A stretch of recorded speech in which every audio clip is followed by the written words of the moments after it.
days around.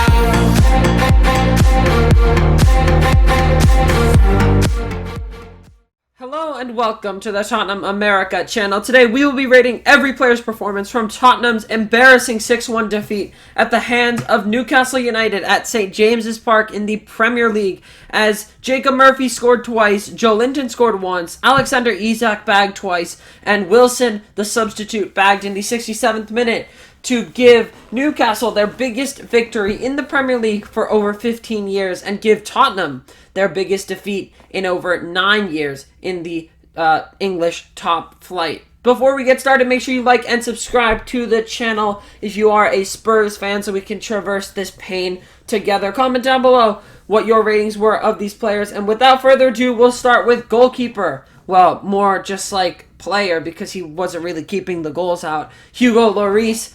I'm going to give him a 1, which is only happening because our scale goes only from 1 to 10, and so we don't allow zeros, really. So the lowest possible rating is a 1.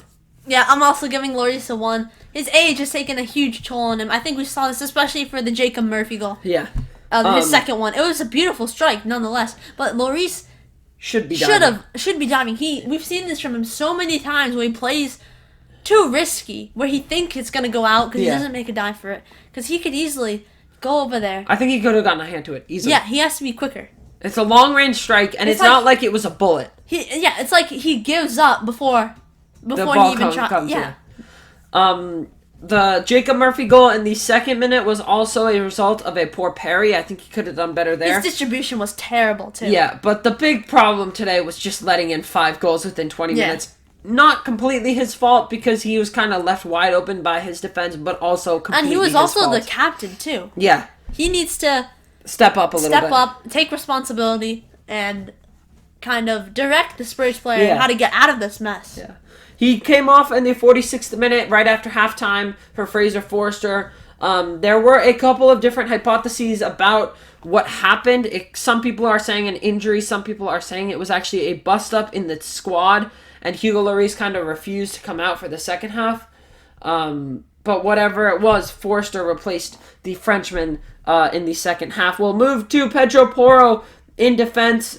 We started a back 4 today. I'm going to give Pedro Porro, shock, a 1. I'm also giving Pedro Porro a 1. Horrific for the first goal. Horrific for most of the goals. And, I mean, he's an okay player, but we bought a wingback for a back 5 system and then sacked the back 5 manager like 5 days later, which doesn't make sense. Yeah, and now we're playing him in the back 4, which he's definitely cannot play in. At this point, if he's going to play in the back 4, he has to play right wing. Yeah, move him up to Kulusevski's point and then just have him play off of there because he's not going to work as a defensive player. Same thing with Perisic. You can't play 2 attacking-minded, basically wingers, as defensive-minded We saw this for Jacob Murphy's goal. Not Jacob, that's one with Perisic. We'll talk about that when we get to Perisic. But Pedro Porro, he does not recognize, I think it was for Joelinton's goal. He does not, he looks over his shoulder once and sees Joelinton. He does not aware, and he does not recognize Joelinton running up behind him and does nothing about it. Yeah. The first thing he does is trying to get into the goal. Yeah. Yeah. Pedro Porro was just really woeful today. Probably his worst performance of the season. Probably almost everyone in the starting 11's worst performance this season. By far the yeah. worst. By far. I don't think there's a question. We'll move to our center backs. We will start with Cristian Romero, who gets, from me, a 1. He was bad today. Yeah, Romero gets a 1 for me as well. He was just uncharacteristically bad. I mean, he did nothing right. He was very, very caught out of position for the second goal, the Joelinton one that came over the top. And he was just really bad. He looked nothing like a good defender. He just stood there a lot of times. Yeah. Looked uninterested almost. When Newcastle players would drive into the box, there was one point in the second half where Newcastle were toying with the ball in our box and nearly scored. Romero and Dyer stood flat-footed in the middle of the 18-yard box, just not doing anything, like NPCs. Yep, they were just standing there, basically just standing there.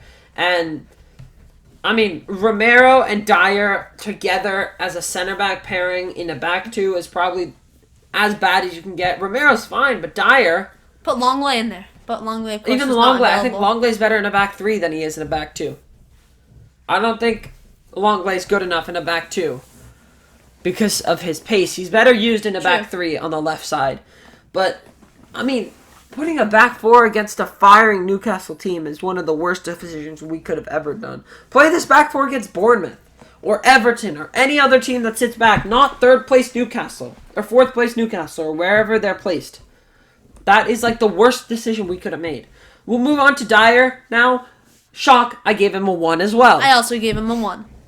Same as Romero, just completely useless today. Didn't do anything right. Not interested for half the goals. And then after the goals go in, he like waves his arms in the air like he's mad about something, but he can't defend half the goals. So I don't even know half these players. I don't even think shouldn't be here next season. They will be here next season because we don't know how to sell, but of course they shouldn't be here. And any serious club, even Newcastle under Mike Ashley, would have sold half these players because that's really where the turn up started. Under Mike Ashley, is that he was forced into basically selling the players. They bought better players, and then obviously eventually the Saudis bought them, and now they're flying because the investment is there. Tottenham have the partial investment, but we always look to sign quantity over quality. We'd rather sign like 6 cheap players than one. I mean, we just don't put our money right. Yeah. It's not we spend them on the correctly wrong placed. positions. Yeah. Really. Honestly, Richarlison was almost not needed. Yeah, and he was also a waste of money. Yeah, he was a waste of money because we have Kane. He's never going to get a chance to play over Kane. Yeah. He's not going to enjoy his football. And then everyone's like, oh, Richarlison's not enjoying his football here. He's such a huge flop. But we kind of all knew that from the beginning. Because was he ever going to get a chance over Kane? No. Yeah. So he's never going to get a chance to show what he has unless Kane leaves, which could be a time to shine. But yeah. We'll move on to Ivan Perisic on the left side. I'm going to give him a 1 as well. I mean, same story as Porro. He's pretty bad, but he was also trying to play as a left wing back in a system that we needed a left defensive fullback in. And so that completely messed us up. We conceded a lot of goals from that right side. Honestly, we conceded goals from everywhere. Center, right, left. I'm going to give Perisic a 1.5. That 0.5 comes from a little bit of attacking brightness in the second half. Yeah. But you saw that for Murphy's second goal. He was playing like he was a wing back in a back five. Yeah. He was all the way towards the side. When you're playing in a back four, you have to stay close together, and your wing back, or not your wing backs, but your left back and right back have to stay inside of the wingers. Inside of the wingers. Not all the way on the wing. Inside of the wingers. Yeah. Trust me, I've played a right wing, right back, left back, and you have to, in a back four, and that's what you have to do. You have to stay inside of your man. Yeah. And Perisic and Pedro Porro both were doing none of that, especially for Murphy's third goal. That was such a good example of that. Or such a bad example of that, I should say. We'll move to our midfielders now, starting with Pierre-Emile Hojbjerg. I'm going to give him a 1 as well. That old, solid, defensively secure Hojbjerg is basically gone now. I think we basically run him into the ground this season. And he's become much of a passenger now. He's not really doing a lot of defensive work, in my opinion. He's not the sweeping Hojbjerg that we used to see at the start of the season or last season. He's just much more passive. He stands to the side, not really looking to make many tackles as much as he used to. I think he plays really poorly when Benta is not there as his partner. That was a huge loss for him. Today he just looked so uninterested. He was caught flat-footed so many times. He didn't do anything about Bruno Guimaraes, who was completely prying through our defense, creating so many chances for Newcastle. Sar too, he was also at a lot of fault for not closing down Bruno Guimaraes, who we're going to move on to next. Yeah. But we'll go on to Oliver Skipp. Yeah, Oliver Skipp first. I'm gonna give him a 1.5. He was the only person who looked half interested in the first half. He was at least doing something useful, trying to win the ball back, making one or two good runs. Like the one attack that we had in the first half, he actually made a really good run down the right side, and Kane just missed the goal by about an inch or two. But Skipp was, I think, by far our most interested player over the whole first and second half. Yeah, I'm going to give him a 2. Skipp, you could see his frustration kind of boiling over. He was putting in a lot of effort today compared to the other players, and you could see him getting really frustrated in the second half. He fouled Bruno Guimaraes once.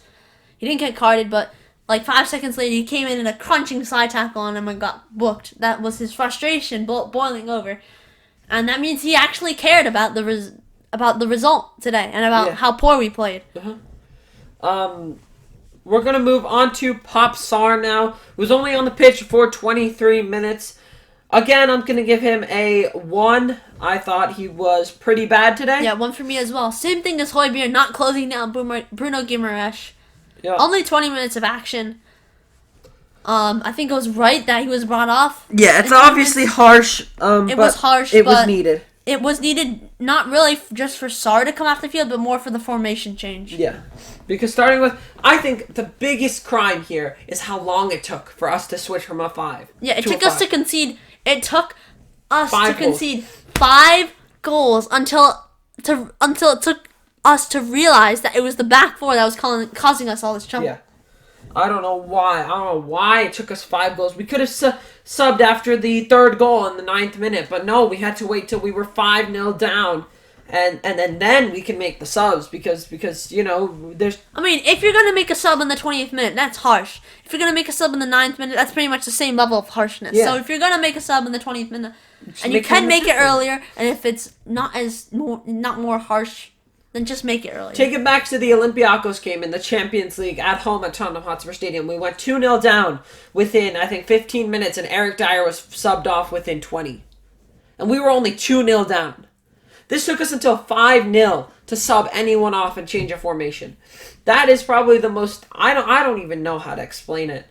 But we'll move on to our front three now, starting with Dejan Kulusevski, who played 72 minutes today. I'm going to give him a 1. I'm also going to give him a 1. Didn't look himself at all He today. didn't have the ball, let's be honest. He had the ball like twice. I mean, we saw so little of the ball throughout the whole of the game that it didn't even matter who had this, who had that. Newcastle had 3 expected goals. They had 25 shots, 6 big chances. We had 1 expected goal, 11 shot, and 1 big chance. And half of our shots were taken outside of the box, so it didn't even matter for that. But Kulusevski didn't really see much of the ball. I feel like he didn't do a lot forward looking. He didn't make runs. Well, let's be honest, it's hard to do anything when you don't have the ball. I don't think he didn't look himself physical. He didn't look himself. I think he was definitely getting frustrated. He had 1 shot that flew soared over the crossbar. Yeah. Got very frustrated there, and it kind of boiled over, and he drew some fouls. Yeah. Got carded for it as well. I think he got carded for it. Yeah, he did. We'll move on to striker Harry Kane, who I will give a 1.5, same level as Oliver Skipp, because he scored the 1 goal in the 49th minute that we all thought was going to start a comeback, but no, it didn't.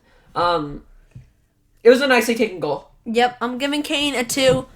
Good finish, good physicality to get past Fabian Schär. But he was so quiet in the first half. Nothing at all. Honestly, I think he had a couple of poor passes in the first half as well, where we could have gone forward, but we are really kind of... I just don't know what to think now. This club has just made me not think anymore. It's not a good look at all.